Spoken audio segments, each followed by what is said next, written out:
अस्सलाम वालेकुम नाज़रीन, प्रोग्राम सियासत और सच के साथ मैं हूं अरसलान खालिद। आज के प्रोग्राम में जो इस वक्त का मौजूदा सियासी मंजरनामा है, मैं चाहूँगा उस पर हम तफसील से बात करें। इंतखाबात की जानिब हम बढ़ रहे हैं और हम देख रहे हैं कि मुख्तलिफ जलसे जुलूस, रैलियाँ और ख़ास तौर पर पाकिस्तान मुस्लिम लीग नवाज़, जिसके हवाले से कहा जा रहा था कि उस तरह से एक्टिवली कैंपेन नहीं कर रही, अब अपने जलसों का आगाज़ किया है। फिर आज की जो खबर है कि वो लाहौर में मुख्तलिफ रैलियाँ, जहाँ पर मरीम नवाज़ साहिबा, नवाज़ शरीफ साहब मुख्तलिफ रैलियों से ख़िताब करेंगे।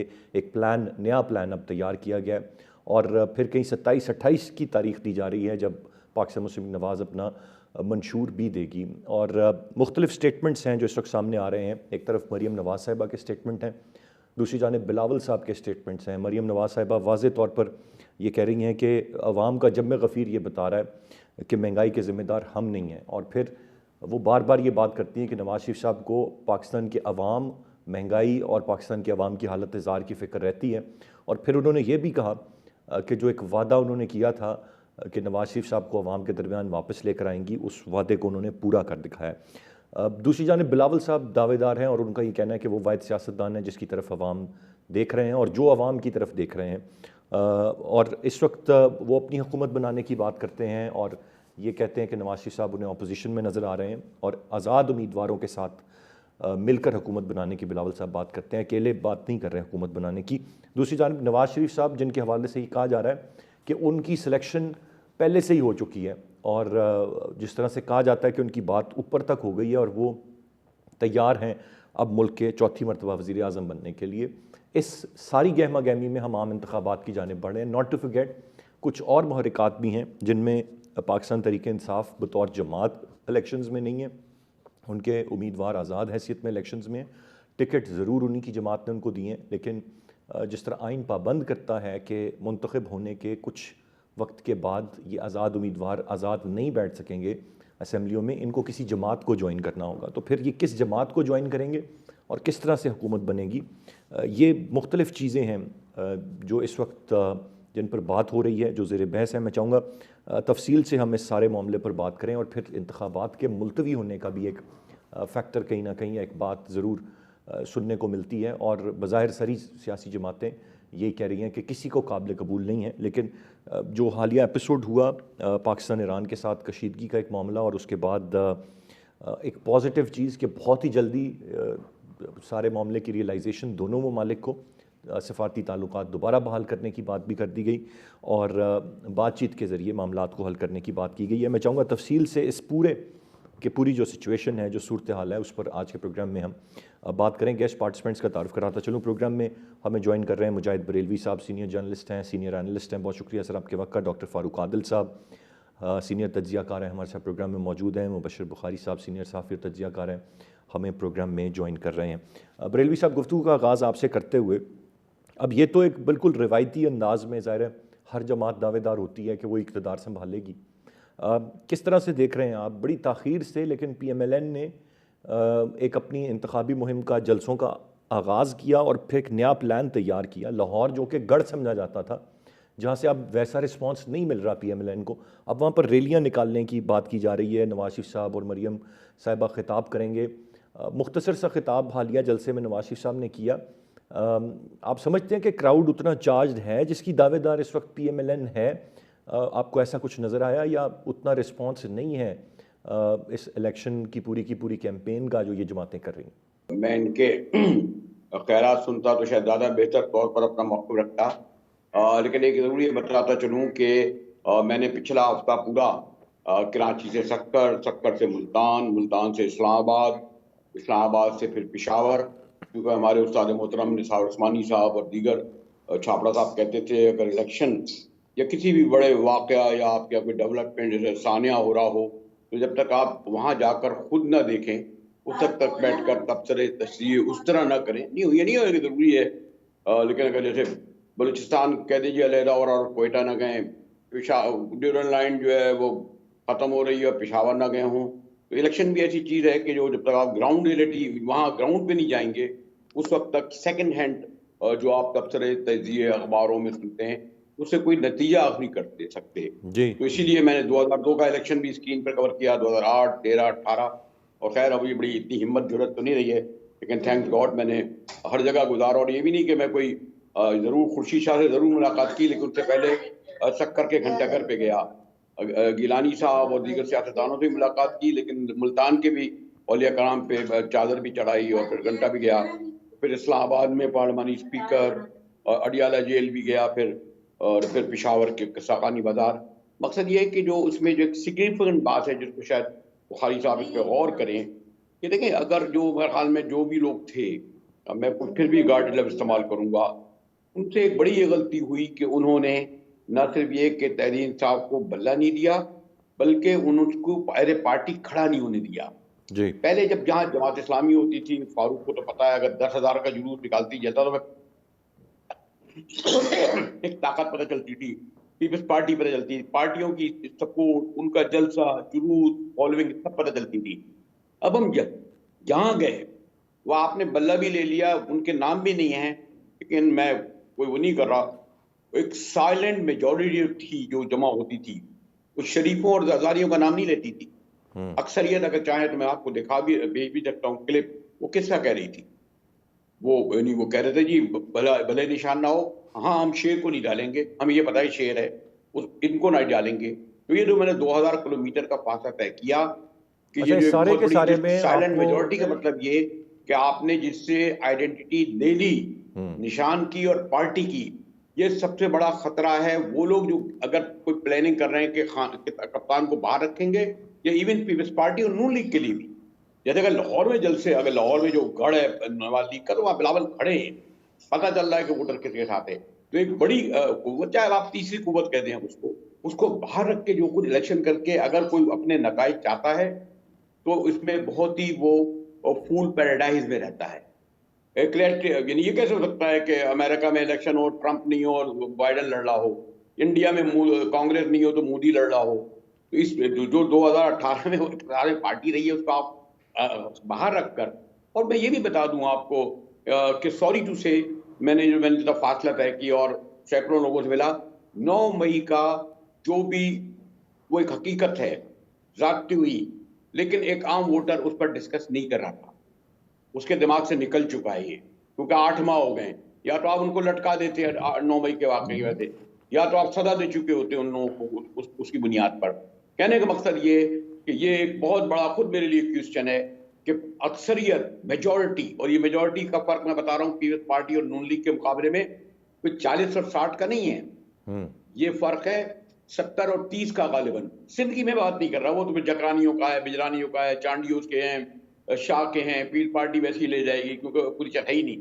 ये मैं तो बात कर रहा हूँ ये बरेलवी पंजाब की साहब और आप बात कर केपी रहे हैं की। पंजाब की, केपीके जी, की, और क्या बलूचिस्तान की भी, या सिर्फ पंजाब और केपीके की बात कर रहे हैं जहां पर? मैं वहां गया नहीं ना, मैंने आपसे कहा, मैं तो ये पूरी जगहों पे जो मैंने फासला तय किया इस हवाले से किया। जी राइट सर, ये it's very interesting. Doctor Farooq Adil साहब, इत्तेफाक करेंगे आप इस बात से? मुझे पहले तो ज़रा नून लीग की इतनी कमज़ोर प्लानिंग, क्या वजूहात आप इसकी देखते हैं? पहले जलसों में ही नहीं आए, फिर जलसों का ऐलान किया, फिर उसको एक और प्लान तब्दील किया कि अब रैलियाँ निकालेंगे, लाहौर में निकालेंगे। नवाज शरीफ साहब उतना बोल नहीं रहे हैं, उतना एक्टिव नहीं हैं, आवाम से उतने मुखातिब नहीं हैं। मुखातिब होते हैं तो वो 2017 तक ही फंसे हुए हैं, 5 साल को मिस कर देना चाहते हैं। चीज़ें इस तरीके से क्या आगे बढ़ पाएंगी? देखें अरसलान, बहुत शुक्रिया। नवाज शरीफ के ज़हन में क्या उनकी पॉलिसी है और क्या करना चाहते हैं, ये तो वो ख़ुद जानते होंगे। जी। हम अगर जैसे अभी आपने कहा कि जी वो जलसे कर रहे हैं लेकिन लाहौर में उनको कोई रिसेप्शन नहीं मिल रहा, और अभी मेरे उस्ताद मुजाहिद बरेलवी साहब ने भी एक सिचुएशन पेंट की। ये सारी बातें ऐसे है जैसे हम एक वर्डिक्ट दे रहे हैं। अगर हम देखें जो हाफजाबाद का जलसा है, या उससे पहले जो मरियम का एक जलसा था, एक आध जलसा और भी हुआ है, तो उन जलसों में हमें ये तो दिखाई नहीं देता कि वो जलसे खाली होंगे। मेरी तो ऑब्ज़र्वेशन ये है कि बिलावल साहब के जलसों से ज़्यादा बेहतर जलसे हैं, नंबर 1।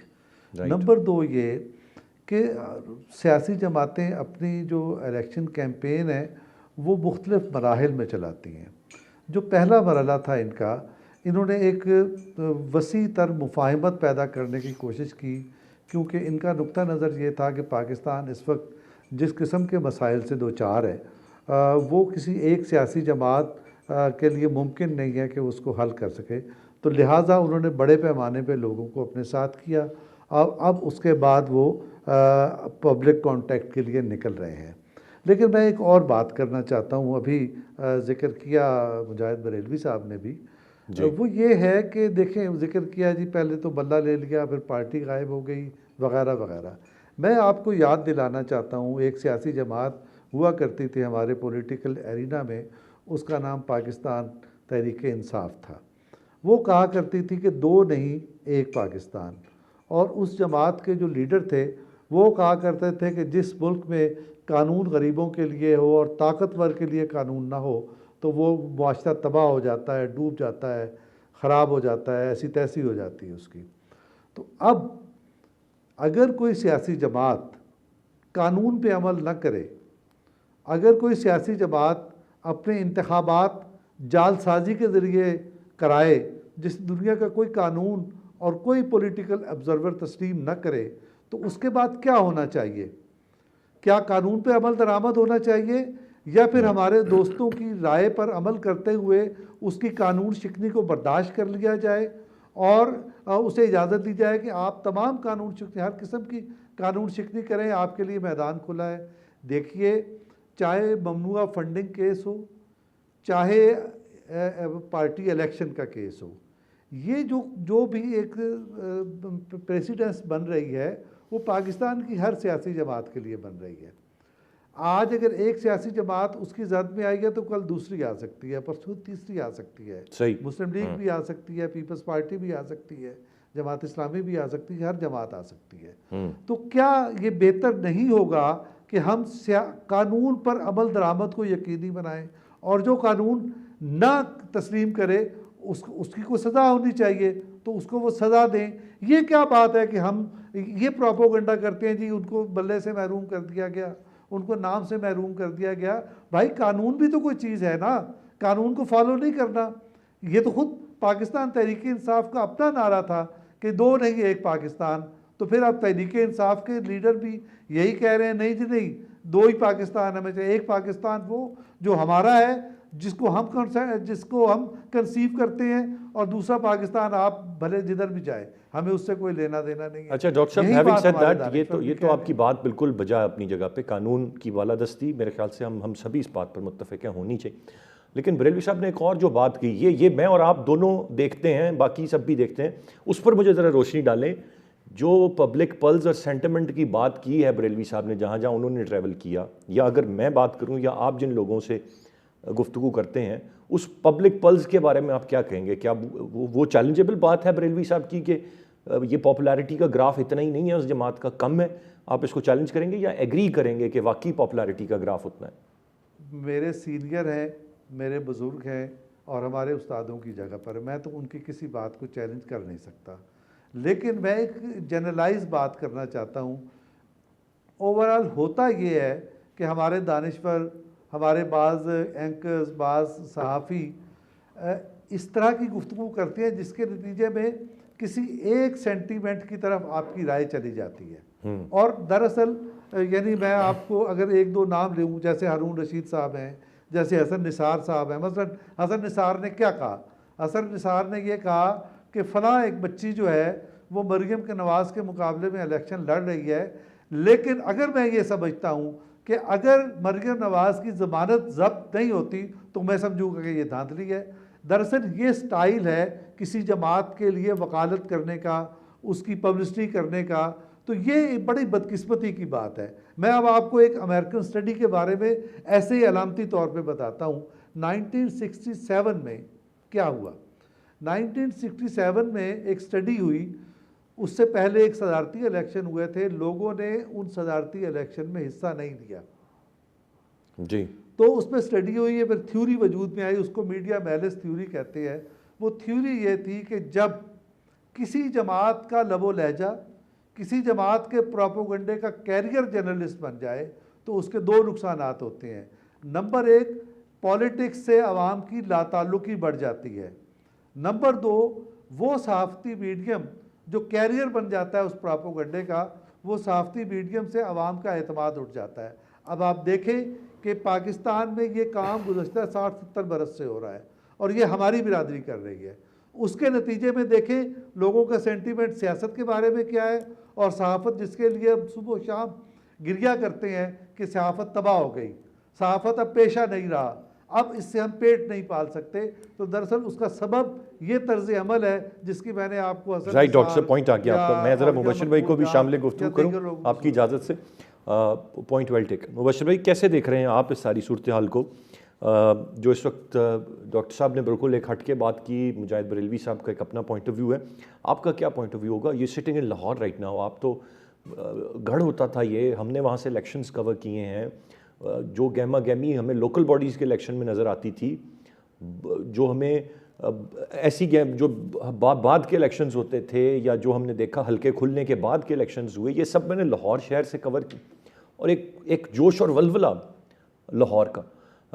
अब हालिया मेरा जो वहाँ जाना हुआ या जो अभी दोस्तों से, आप जैसे दोस्तों से, भाइयों से बात होती, कुछ है ही नहीं है, पब्लिक चार्ज ही नहीं है। नवाज शरीफ साहब आ गए फिर भी कुछ नहीं है वहाँ पे, क्या वजह है? जी अरसलान भाई, एक बात तो ये है कि लाहौर का अगर आप सियासी तारीख देखें तो ये एक वक्त में पाकिस्तान पीपल्स पार्टी का गढ़ हुआ करता था, और उसके बाद इलेक्शन 90 में पीपल्स पार्टी का यहाँ से सफाया हो गया, सिर्फ एक सीट मिली, और उसके बाद आने वाले दिनों में भी वो रविश कायम रही। फिर उसके बाद सडनली ये मुस्लिम लीग का चूँकि गढ़ डेवलप किया जा रहा था, तो उसमें फिर एक और हिस्सेदार शामिल हो गए ताकि उसको भी हिस्सा मिले, और उसका नाम था पीटीआई। तो जो हमने माजी के 2 इलेक्शन देखे, 2013 और 2018, उसमें पीपल्स पार्टी तो हमें नज़र नहीं आई, लेकिन यहाँ पे इन दोनों जमातों की जो है वो आपस में इन्होंने हेडलॉक किए हुए थे, और वो आपको गहमा गहमी नज़र आती थी। अभी सूरत हाल ये है कि अगर मैं लाहौर की बात करूँ तो आपको सिर्फ पॉलिटिकल एक्टिविटीज़ अगर नज़र आ रही हैं तो वो NA 127 में आ रही हैं, जहाँ पे बिलावल भुट्टो इलेक्शन लड़ रहे हैं। अभी कल ही उनके एक जो नीचे लड़ रहे हैं मंजर अब्बास खोखर MPA का इलेक्शन, उनके दफ्तर पे पेट्रोल बम हमला हुआ है, और आज इलेक्शन कमीशन ने उस पर कहा है कि केस रजिस्टर किया जाए। कल बिलावल लाहौर आ रहे हैं और वो जलसा कर रहे हैं अपनी कॉन्स्टिट्यूंसी में। उससे पहले वो 4 दफ़े विज़िट कर चुके हैं, और उनकी टीम बड़ी जो है, कराची से भी लोग आ रहे हैं, सिंध से भी लोग आ रहे हैं। जहाँ तक मुस्लिम लीग नवाज का मामला है और पीटीआई का मामला है, पीटीआई की जितनी लीडरशिप है वो आपको पता है या एट लार्ज है या जेल में है।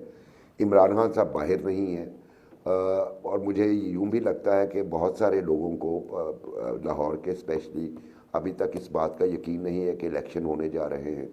पीटीआई की तरफ से उस तरीके से किया भी नहीं जा रहा, लेकिन रोका भी जा रहा है। अगर नून लीग की बात करें आप, तो जो पहले जलसे हुए PDM की हुकूमत के दौरान, उसमें बड़ा पुअर रिस्पांस रहा है पंजाब में अवाम का।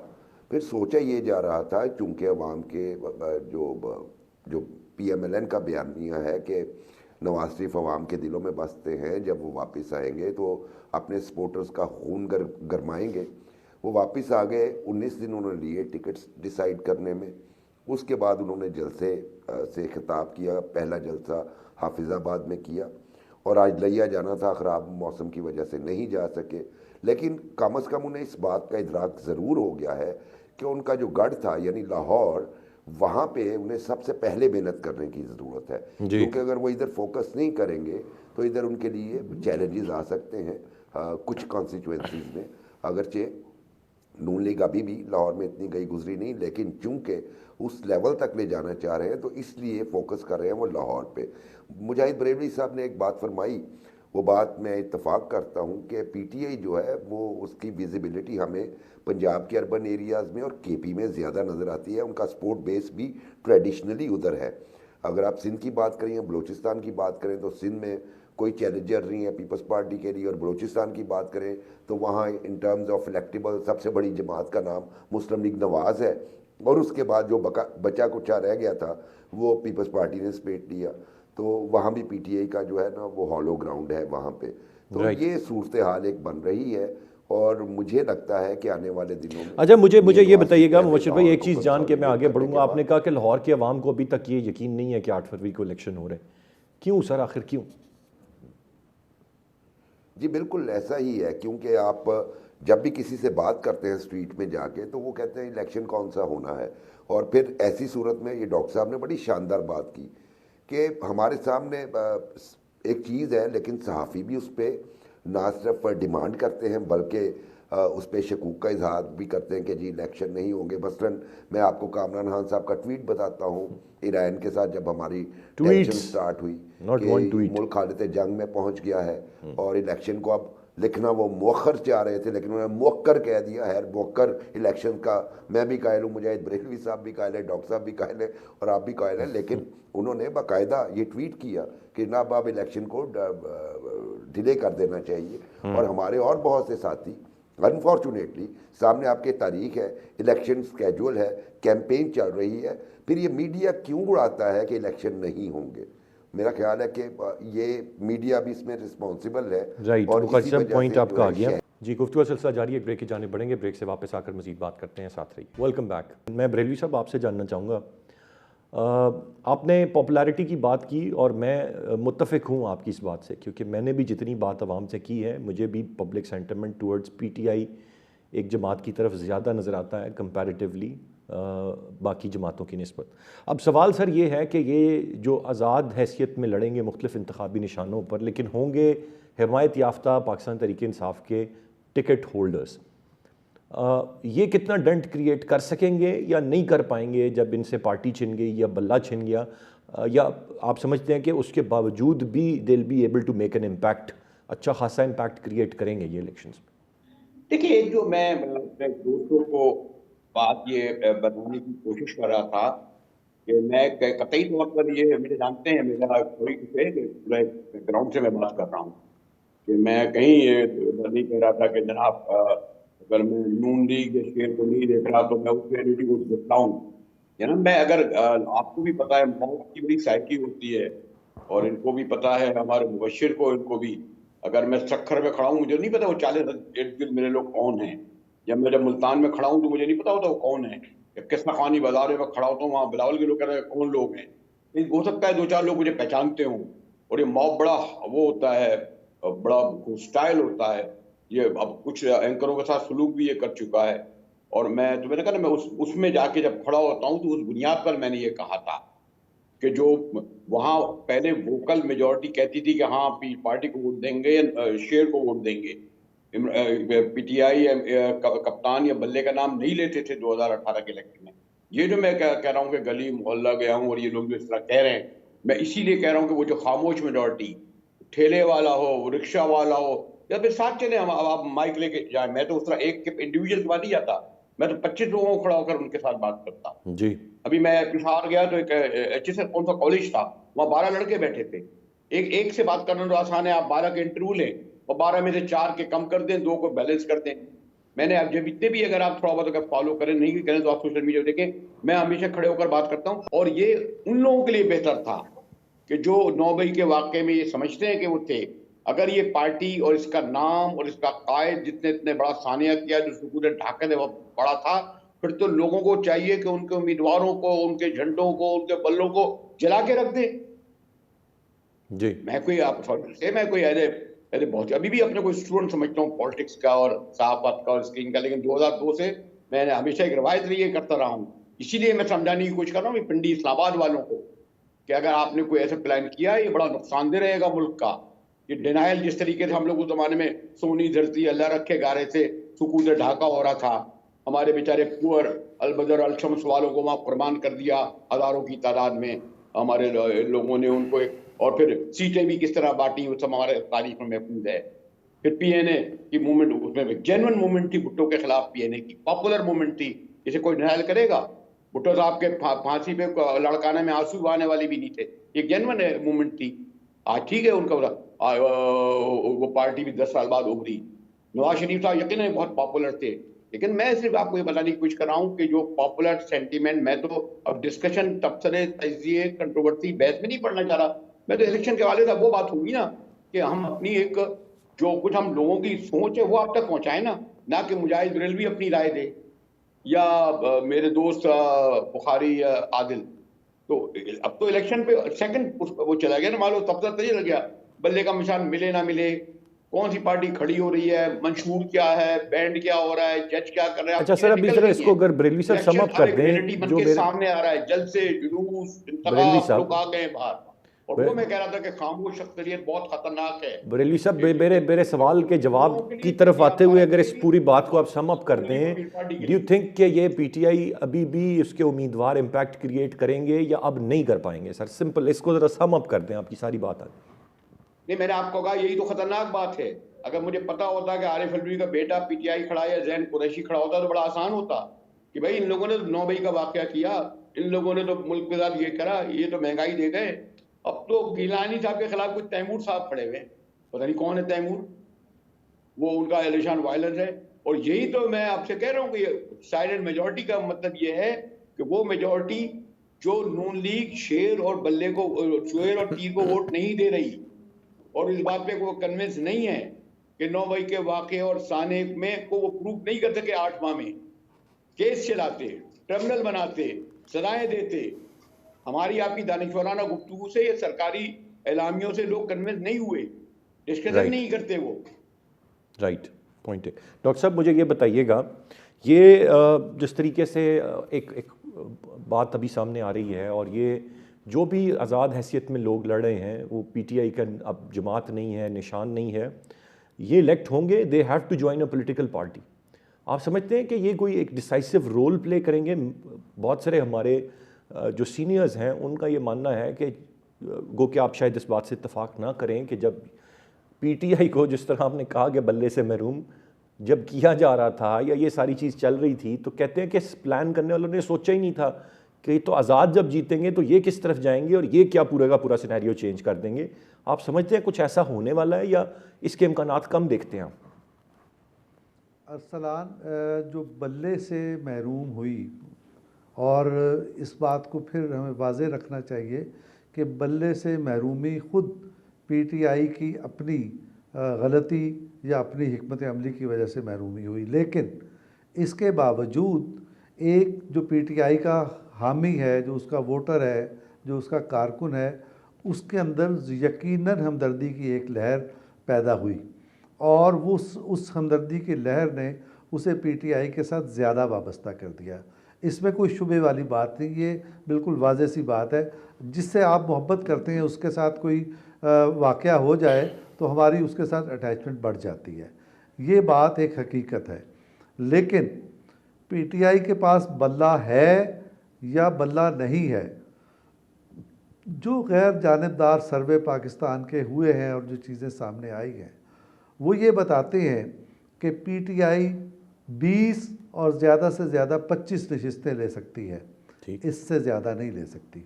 अब भाई नहीं 25-30 का बताइए कि ये कितना रोल प्ले करेंगे, इनको कोई जमात ज्वाइन करनी है? 25-30 अब ये उन पर है, ये पीटीआई के लोग कितनी कमिटमेंट उनकी पार्टी के साथ थी, कितने नज़रियाती थे, वो ज़रा सी आजमाइश आई तो सामने आ गया। बड़े बड़े दावेदार, बड़ी बड़ी दावे करने वाले लोग या मुल्क से भाग गए या फिर उन्होंने अपना स्टैंड तब्दील कर लिया। तो अच्छा डॉक्टर साहब, as a matter of fact ये बात आप तक भी शायद जो पहुंची होगी, ये बात आप तक भी ज़रूर पहुंची होगी कि अभी से राब्ते शुरू कर दिए गए हैं एक मखसूस जमात की तरफ से उन पॉसिबल इलेक्टेबल्स पर जो कि पीटीआई के हिमायत याफ्ता और आज़ाद हैसियत में जीतेंगे। और मैं बिलावल साहब का कल का स्टेटमेंट, उन्होंने वह कैटेगोरिकली ये कहा है कि आज़ाद उम्मीदवारों के साथ मिलकर हम हुकूमत बनाएंगे। तो ये कौन से आज़ाद उम्मीदवार हैं, इसके बारे में क्या खबर है आपके पास, इससे कैसे देखते हैं? आज़ाद जायज़े हैं, आज़ाद जायज़े ये बताते हैं कि 65-70 इसके करीब पीपल्स पार्टी की नशिस्तें होंगी कौमी असम्बली की, और जो मुस्लिम लीग की इतला आ रही है वो 120 और 125 के दरमियान है। तो आप इसमें देख लें कि जो भी जिसने कोई किरदार अदा करना है कर लेगा। मेरा जो यानी मेरी मालूमात है इसमें पाकिस्तान पीपल्स पार्टी जो है और ख़ुद बिलावल भुट्टो जरदारी साहब ये हुकूमत बनाने के लिए ये सारी तगोदो नहीं कर रहे। इनकी तगोदो है हिज़्ब इख्तिलाफ़ को लीड करने की। ये बाद में पता चलेगा कि हिज़्ब इख्तिलाफ को लीड बिलावल भुट्टो जरदारी करते हैं या आसिफ अली जरदारी साहब करते हैं। ये भी एक बीच में एक यानी यूँ समझें कि अभी न समझ में आने वाली बात है। ये वक्त बताएगा कि इन दोनों में से कौन करेगा। लेकिन ये मैं आपको ख़बर दे रहा हूँ और यकीन के साथ दे रहा हूँ कि पाकिस्तान पीपल्स पार्टी हिज़्ब इख्तिलाफ की क़यादत के लिए हाथ पांव मार रही है। और आसिफ अली जरदारी साहब की हिकमत अमली ये है कि कोई स्पेस खाली न की जाए पाकिस्तान तहरीक इंसाफ के लिए। क्यों? इसलिए कि इसके लिए एक तरकीब इस्तेमाल करते हैं मौलाना फजलुर रहमान। ये परचून की सियासत पाकिस्तान में नहीं होनी चाहिए। 2018 में जो परचून की सियासत हुई तो पाकिस्तान को नाकाबिल तलाफ़ी नुकसान पहुंचा। पाकिस्तान इकनॉमिक कॉरिडोर से महरूम हुआ। चाइना के साथ अभी तक आपका एतमाद बहाल नहीं हो सका। आप अपने दीगर काबिल एतमाद तरीन दोस्तों तुर्की, सऊदी अरब, मलाइशिया और अरब कंट्रीज़, ये जो गल्फ़ स्टेट्स हैं, हम इनकी दोस्ती से महरूम हुए परचून की सियासत की वजह से। मैं डॉक्टर साहब आपके वसी तर तजर्बे की रोशनी में मैं ये जानना चाहूँगा, जो आपने बात कही कि पीपल्स पार्टी तगोदो कर रही है, हाथ पांव मार रही है, आपने कहा वो हिज़्ब इख्तिलाफ के लिए मार रही है। अगर हाथ पांव ना मारे तो क्या मुश्किल है? क्या हिज़्ब इख्तिलाफ मिलना उनके लिए कोई मुश्किल टास्क अभी है? उसके लिए क्यों हाथ पांव मारेंगे? आपने लफ्ज़ पकड़ लिया है।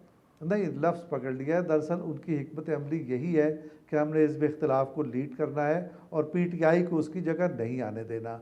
अब PTI की सिचुएशन मुख्तलिफ हो गई है जब से इनके पास इंतखाबी निशान नहीं रहा, लेकिन उससे पहले बाकायदा मुकाबला इन दोनों जमातों के दरमियान। हाँ, वो आप ठीक कह रहे हैं, लेकिन अब तो कोई मुश्किल नहीं है ना। हिज़्ब इख्तिलाफ तो कुछ ना करके भी मुझे नहीं लगता। नहीं, कोई मुश्किल नहीं। लेकिन आप समझते हैं कि वो वजारत उज़्मा के लिए नहीं भाग दौड़ कर रहे? कुछ बताने वाले बताते हैं कि शायद टेबल्स टर्न होंगे और कुछ सरप्राइज ना मेरी मालूमात के मुताबिक उनकी ये ख्वाहिश है और ना ग्राउंड रियलिटीज़ हैं। ना ये ग्राउंड रियलिटीज़ हैं। ग्राउंड रियलिटीज़ आपने, मैं ज़रा अब फिर ना कहिएगा मैंने लफ्ज़ पकड़ लिए, मैं लफ्ज़ नहीं पकड़ रहा। आपने 120 सीटों का जिक्र जो किया है, ये अगर ऐसे मोटा ये आपने लफ्ज़ नहीं पकड़ा, ये हिस्सा पकड़ा है आपने। डॉक्टर साहब, ये 120 सीटें जो हैं, ये तो मुझे तो मोटा ज़रा बताएं कि कहाँ से निकलेंगी 120 सीटें? मतलब चंद एक जगह ऐसे नाम ले दें। बड़ा मुश्किल है ये जो मौजूदा हालात हैं उनको देखते हुए। सर 100 के करीब पंजाब से आएंगी, 1 या 2 आपको इनको मिल जाएंगी कराची से, सिंध से भी एक आध मिल जाएगी, KP से मिल जाएंगी, बलोचिस्तान से काफ़ी ज़्यादा मिलेंगी। अच्छा, मैं अब वो 20 वाली ऊपर वाली आपने बता दी, वो छोड़ देता हूँ। वापस आते हैं 100 वाली पे। वो 100 कहाँ, पंजाब के कौन से इलाकों से हैं 100? सर वो ये भी तो नहीं समझ में आ रहा। पंजाब भाई नहीं आ रहा होगा आपको, 8 की रात को समझ आ जाएगा। मुबशिर भाई थोड़ा सा आप ही समझाएं मुझे, मेरे आप दोनों सीनियर बैठे हुए हैं। ये 100 सीटें पंजाब नहीं, वो डॉक्टर साहब ने पॉइंट खुद ही क्लियर कर दिया। एक जमात जो 65 से 70 नशिस्तें ले रहे, वो तगोदो नहीं करेगी, वो यकीनन बैठेगी अपने हिज़्ब इख्तिलाफ में। लेकिन मेरा ख्याल है, मैं ज़ाती तौर पे डॉक्टर साहब से इख्तिलाफ करूँगा कि जितनी जमातें इलेक्शन लड़ती हैं वो इलेक्शन जीतने के लिए लड़ती हैं। और स्पेशली अगर हम 3 बड़ी पार्टीज़ का जिक्र करें, एक तो है अब उसमें से बाय सिंबल माइनस हो गई, तो 2 जमातें जो लड़ रही हैं और वो इसीलिए लड़ रही हैं कि वो इक़्तिदार में आए। जो आपने बात कही कि ये आज़ाद का, तो बिल्कुल ठीक बात है। अगर आप बहुत से कैंडिडेट्स जो आज़ाद लड़ेंगे PTI की जानिब से, उनको उठा के देखें और उनका बैकग्राउंड देखें, तो मैं आपको बड़े वसूख से ये कह सकता हूँ 70% वो हैं जो पीपल्स पार्टी के टर्न कोर्स से जिन्होंने PTI ज्वाइन की। उनमें से अगर इलेक्ट जो भी आज़ाद हो जाते हैं तो पीपल्स पार्टी के लिए उन्हें मैनेज करना आसान होगा। दूसरी बात यह है कि बिलावल के बयान का एक सेगमेंट ये भी था कि हम आज़ाद अरकान और दूसरी जमातों से मिलकर हुकूमत बनाएंगे और उस हुकूमत में PMLN शामिल नहीं होगी, यानी वो बाकी जितनी जमातें होंगी उनसे भी बात करने के लिए अभी से तैयार हैं।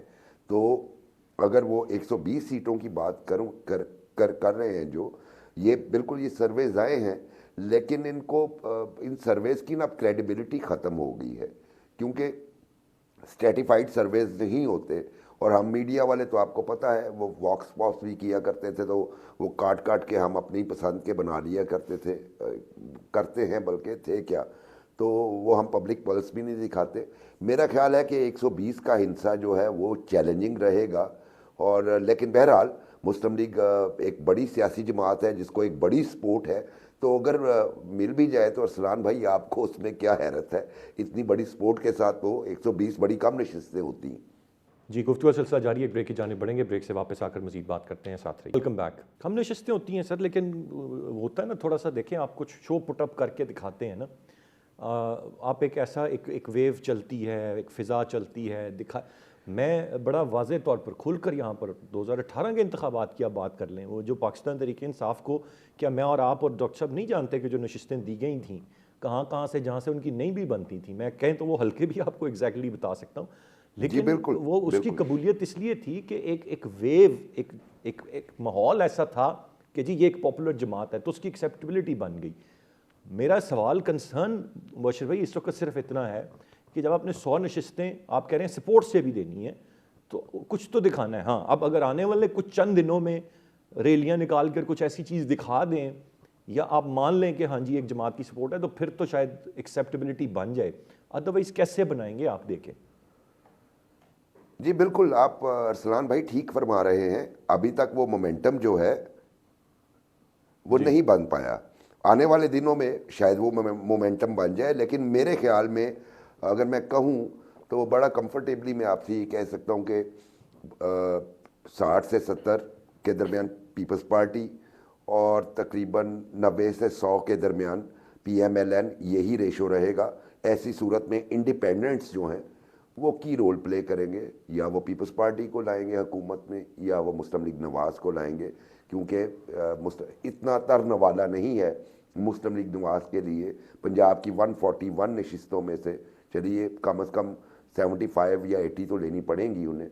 तो मुझे पंजाब में इस दफ़े पीपल्स पार्टी की नशिस्तें भी 2018 की निस्बत ज़्यादा नज़र आ रही हैं।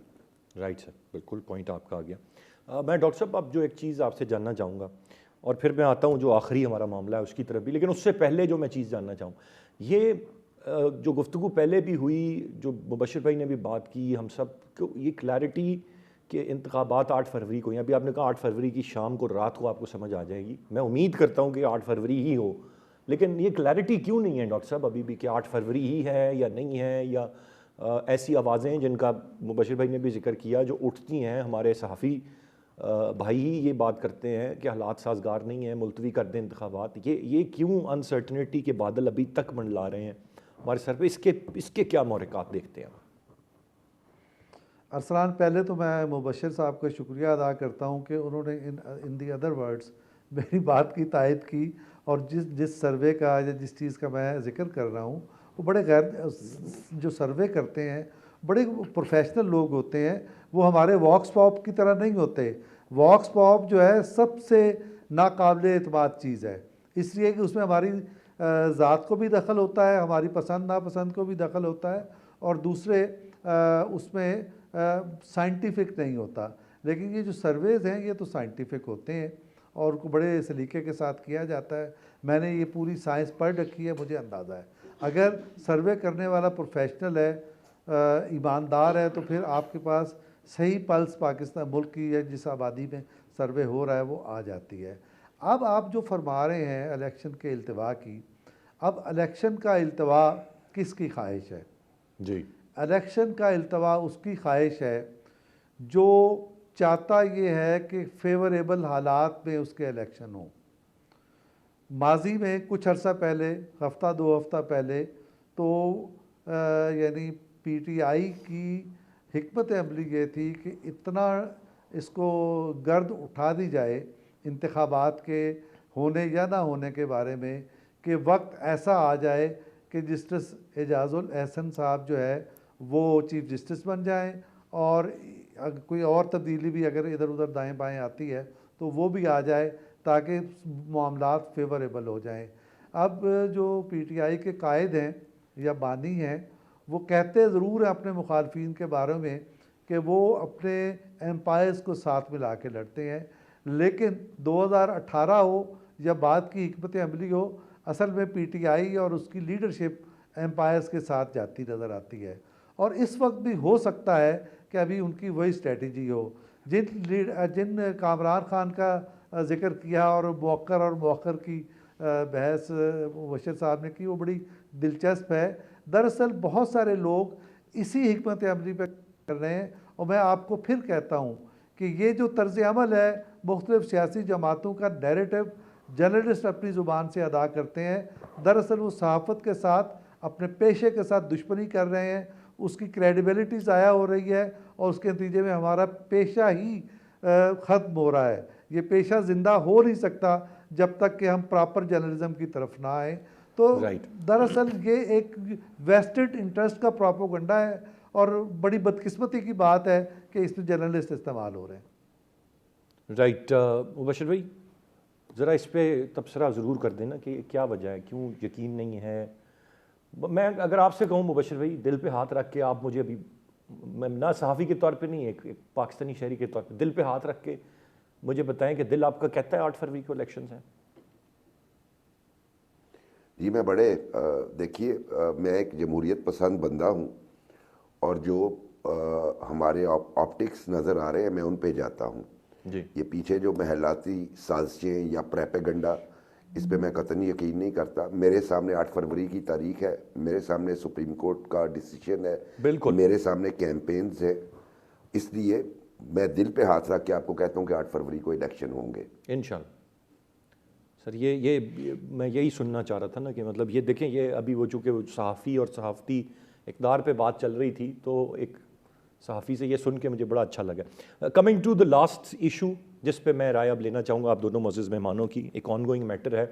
डॉक्टर साहब, जिस तरीके से ये मामला बड़ा तेज़ी से एस्केलेट हुआ था ना, ईरान का पाकिस्तानी फ़िज़ाई हदूद की खिलाफ वर्जी, फिर पाकिस्तान का ईरान में स्ट्राइक बैक करना, तो एक परेशानी की एक कैफियत के मतलब एक और हमसाये के साथ हमारे मामलात। लेकिन फिर हमने बड़ा एक रिस्पॉन्सिबिलिटी देखी बयानात में, बरादर इस्लामी मुल्क का लफ्ज़ इस्तेमाल होना, पॉजिटिव मैसेजेस का एक्सचेंज होना और दुनिया का कूद पड़ना और बड़ी जल्दी ये रियलाइजेशन हो जाना कि भाई we can not afford it, both the countries can not afford it.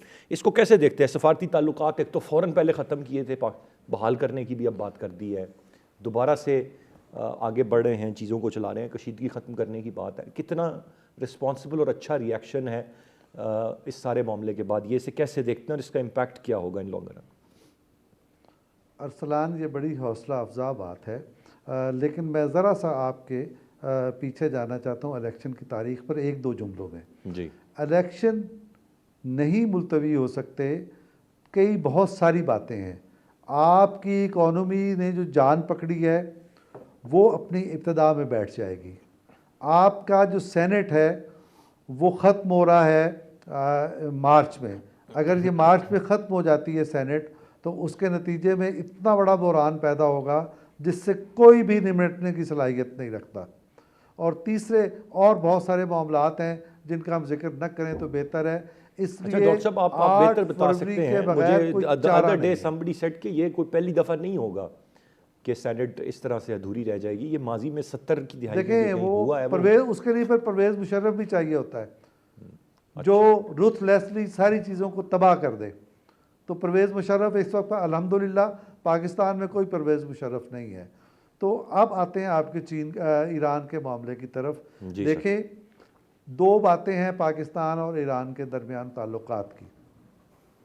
Iran वो मुल्क है जिसने सबसे पहले पाकिस्तान को तस्लीम किया, और ईरान वो मुल्क है जिसने हमेशा कश्मीर के मौक़िफ़ पर हमारी तायद की। ये ईरान की इन दो बातों को तस्लीम न करना ज़्यादती होगी, हम तस्लीम करते हैं इसको।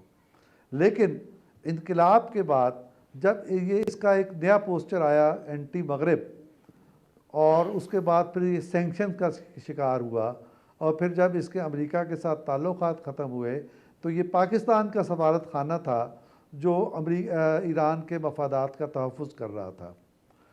अब हुआ क्या है, ईरान के अंदर एक चीज़ है, एक फोर्स है जिसको आप कह सकते हैं अबव द स्टेट। वो फोर्स है रेवोल्यूशनरी गार्ड्स। ये सदर को भी टोक देते हैं।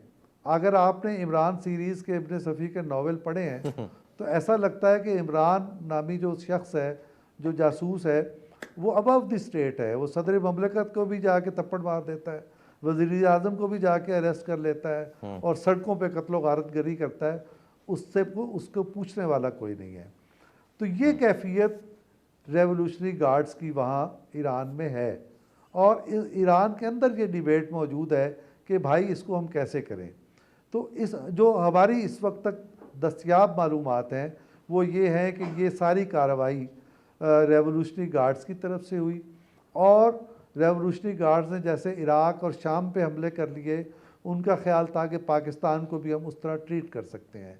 लेकिन पाकिस्तान की तरफ से जो बिल्कुल बड़ा नपा तोला एक रिएक्शन गया, रिटेलिएट किया पाकिस्तान ने, वहाँ उससे आंखें खुल गई। और अब वहाँ ये डिबेट है कि हम रेवोल्यूशनरी गार्ड्स कहीं ले दे, हमारा सत्यानाश न कर दे। तो अब उनका मामला ये है, लिहाजा ईरान की हुकूमत और ज़िम्मेदारान इस मामले में ग्राउंड रियलिटीज़ पर थिंकिंग कर रहे हैं। और पाकिस्तान के इस रिस्पॉन्डिंग के बाद आपको याद होगा कि जो फौरी तौर पर स्टेटमेंट वहाँ से आई वो ये थी कि देखें, ये पाकिस्तान के हमले में जो लोग मारे गए वो पाकिस्तानी शहरी नहीं थे। इसका मतलब ये था कि वो ये कह रहे थे कि वो दहशतगर्द हैं जो पाकिस्तान की सालमियत के ख़िलाफ़ काम कर रहे हैं। तो ये एक बड़ी हौसला अफजा बात थी। हम दोनों मुल्क एक दूसरे के लिए लाज़िम व मलज़ूम हैं। हम एक दूसरे का एहतराम करके और ताल्लुकात को अपनी जगह पे रख के, बिरादराना ताल्लुकात करीबी, उसके बग़ैर मामलात जो हैं दुरुस्त नहीं हो सकते।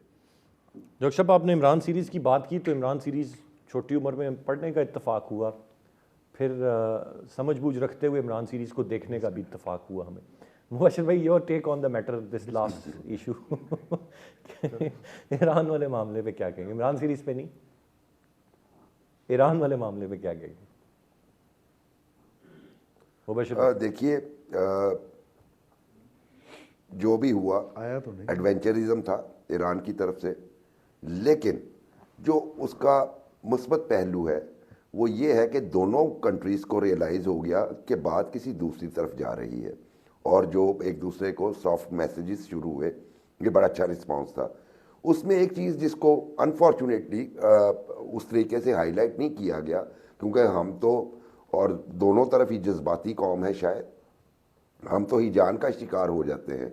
हमने तो ईरान के खिलाफ बहुत बड़ी रैलीज़ भी कुछ इंतहा पसंद नासिर और कुछ माजी में बैंड तंजीमों की तरफ से निकलवा दी कराची में।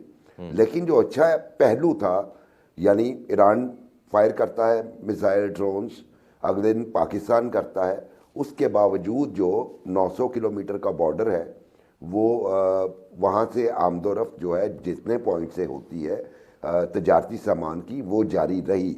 यानी ये अनप्रेसिडेंटेड है, क्योंकि हमारा अफ़गानिस्तान से हो जाए, कल भी मेरा ख्याल है वहाँ से तजारत अफ़गानिस्तान के साथ हमारी बंद रही, लेकिन ईरान के साथ इस सारे एपिसोड के बाद भी ना उधर से ना इधर से तजारत बंद नहीं की गई।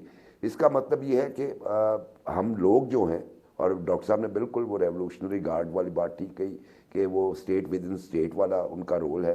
बुनियादी तौर पे वो हिजबुल्ला मॉडल डेवलप करने की कोशिश कर रहे हैं और कर भी चुके हैं उधर के जो कंट्रोलिंग अथॉरिटी हो, लेकिन उसके बावजूद सैनिटी से काम लिया गया दोनों ममालिक की तरफ से, और जो बहुत अच्छा जेस्चर था कि डैमेज को कंट्रोल करने के लिए स्टेप्स उठाए जा रहे हैं। बहुत शुक्रिया अदा करना चाहूँगा जी मैं आप दोनों रिस्पेक्टेबल गेस्ट का। मुजाहिद बरेलवी साहब, आपसे पहले साथ थे, उनका भी बहुत शुक्रिया जी। आज के प्रोग्राम से इतने, अरसान खालिद को इजाज़त दीजिए। अल्लाह ने